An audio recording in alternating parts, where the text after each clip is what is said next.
These are the lecture notes for Chapter 1 on the themes of biology and scientific inquiry.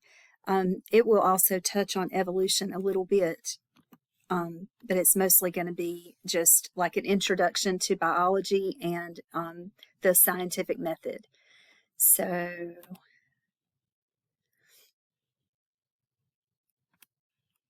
okay, so we're going to start here. Definitely make sure that you know the definition of the word biology. Biology, bio is life, and logy is study of. So biology is the study of life and the study of living things, living organisms. There is an animation, and I can't tell on.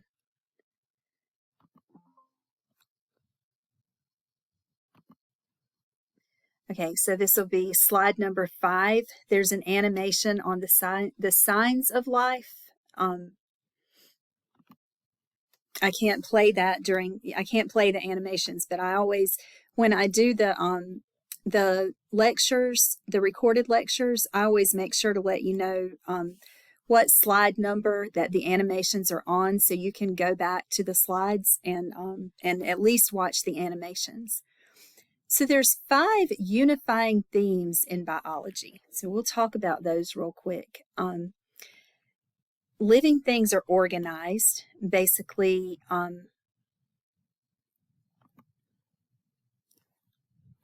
So these are the 5 unifying themes in biology: is organization.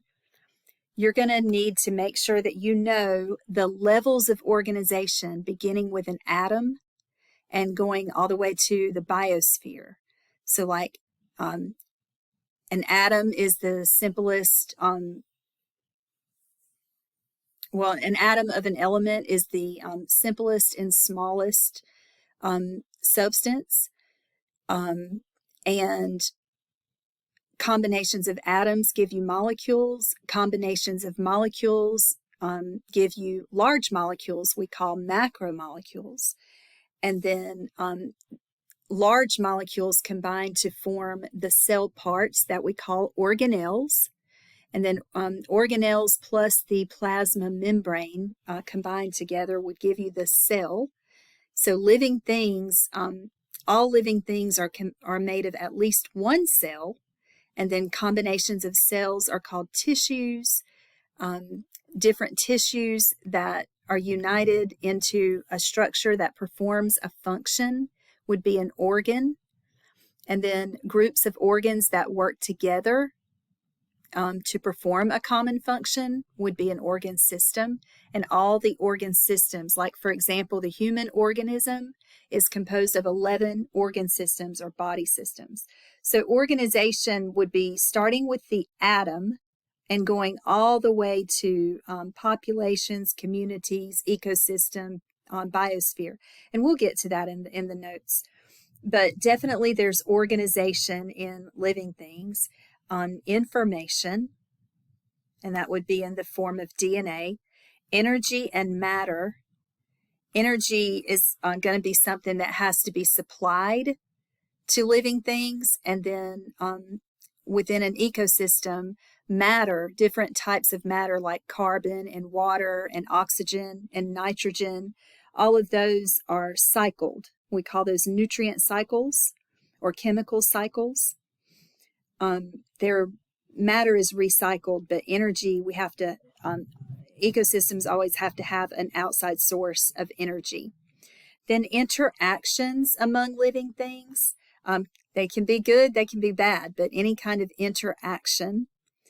And then evolution, which is the change in the characteristics of a population over time. So here's some of those properties with pictures to help you understand them a little bit better. There's, I don't know if you can click on those arrows or not, so let me see.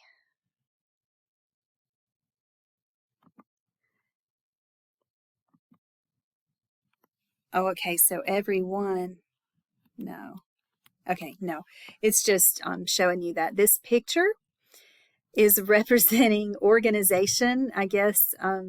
When we think about the organization of this sunflower, the seeds inside the sunflower are composed of the seeds are composed of different tissues, and those tissues are composed of cells. We're working backwards. The cells are composed of molecules, and the molecules are composed of atoms.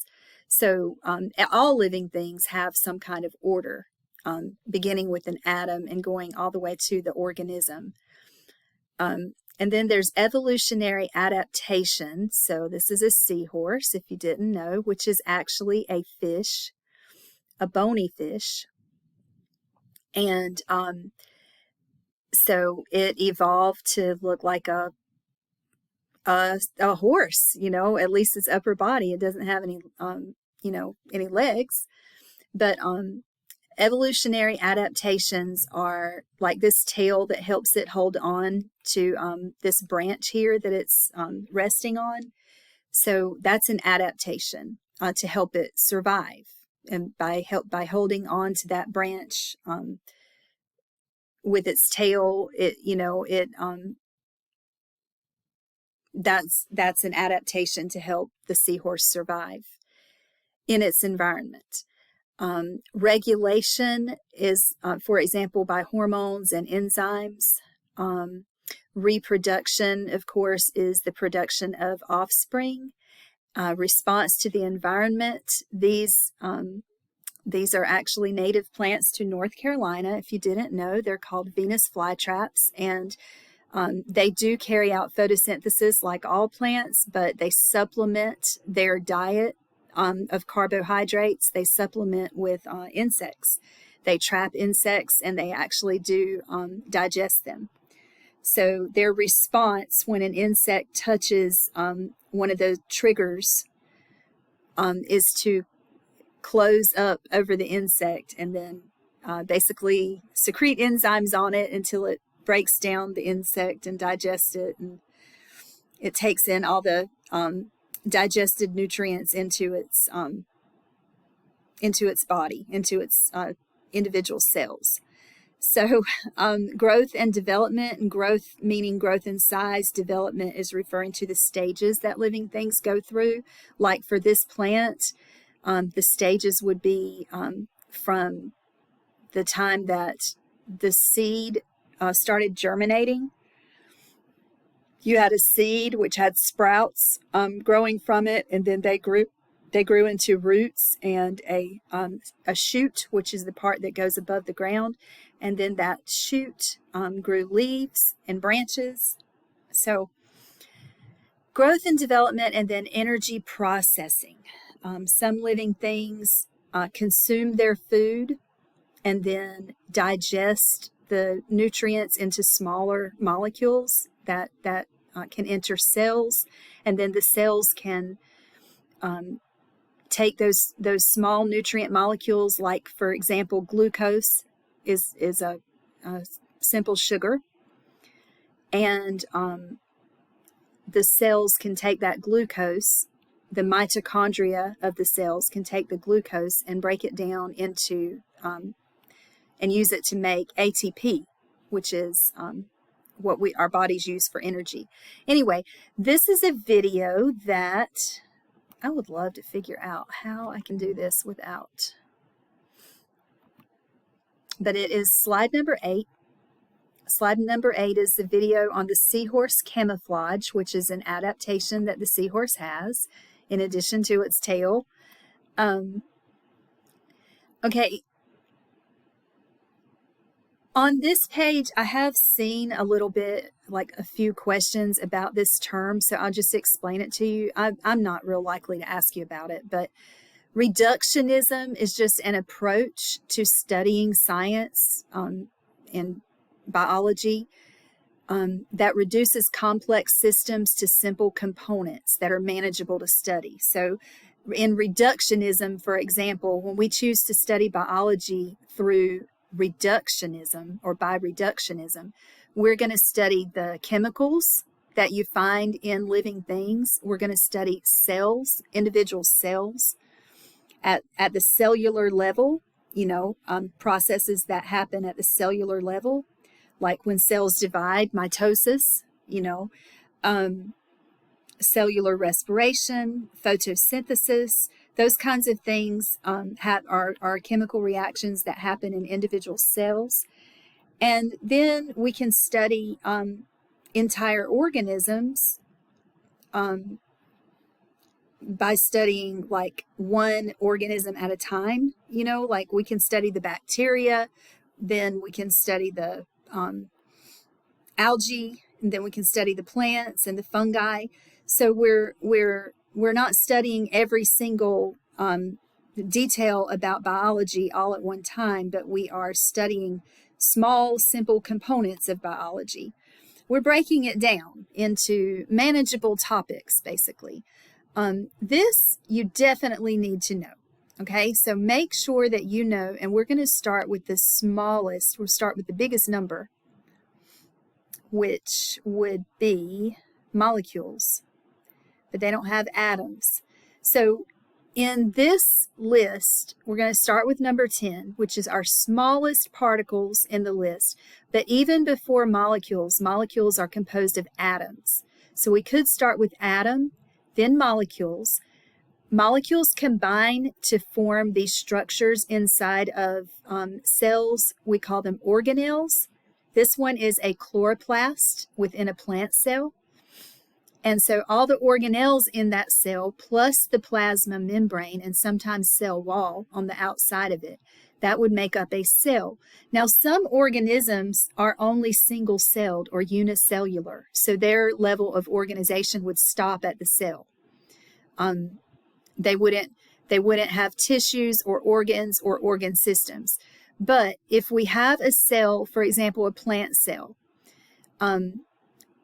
many similar cells are going to form tissues. So there's tissues in a plant where photosynthesis occurs called mesophyll tissue. That's tissues within a leaf where photosynthesis is carried out. So there's all different types of tissue in a leaf, but mesophyll is one of the types of tissue, leaf tissue. So we have groups of cells form tissues. Groups of different tissues will form organs. This organ here is a leaf. And organs can combine and form organ systems, which is not listed, but in a plant, there's two organ systems. Basically, the root system is below the ground and the shoot system is above the ground. In humans, we have 11 organ systems or body systems. But all of the organs and organ systems combine to form the organism. Then you have groups of the same species of organism that live together. We call that a population. So population is all the members of the same species that live in the same place. And then all the living things that live in that particular place, the plants, the animals, the fungi, the bacteria, that's the community. So all the populations that live in a particular habitat, we call that the community. And then the various communities, well, basically, okay, so let's go back. So populations would be all the members of the same species that live in a habitat. The community is all the living things that live in the habitat. The ecosystem is the community plus the habitat. So it's the living and non-living things in that particular habitat. And then the biosphere is all of the ecosystems in the world together, combination of all of the ecosystems. Now, emergent properties are properties that come from the interaction of parts. In other words, emergent properties come from complex arrangement of parts. So here's an example of an emergent property. A functioning bicycle emerges only when all the necessary parts connect in the right way. So what's one property of a bicycle? The bicycle allows a person to sit on a seat, hold the handlebars, balance themselves, and pedal, and they're able to get from one place to another. It's a mode of transportation. But the bicycle can only transport someone from place to place if all the parts are put together like they're supposed to, like all the parts are connected the way they're supposed to be. So that's an emergent property, the property that the bicycle has of being able to transport someone. Okay, so we're going to skip through some of this stuff because I don't really ever ask about it. Okay, the cell theory states that all living organisms are made from cells. And there are two basic types of cells. There are eukaryotic and prokaryotic. So we know that the cell is the smallest unit of organization that can perform all activities required for life. So the cell is the smallest unit of a living thing that has biological characteristics. And then the cell theory includes the statement above that the cell is the smallest unit of organization for living things. But the cell theory also states that all living organisms are made from at least one cell. And the other part of the cell theory is that cells come from pre-existing cells. So in order for a new cell to be produced, an old cell has to divide. And then there are two types of cells. There are prokaryotic cells or prokaryotes, and there are eukaryotic cells. Prokaryotic cells include the two domains of living things called bacteria and archaea. Bacteria and archaea are always unicellular organisms. They're single-celled organisms, and their cells are prokaryotic, meaning they don't have a nucleus. All other types of cells, for all the other living things which are in the domain eukarya, they are eukaryotic cells. They do have a nucleus. So prokaryotic, no nucleus. Eukaryotic, they do have a nucleus. And we're going to stop this recording that was slide 15. So we'll start the next recording with slide 16.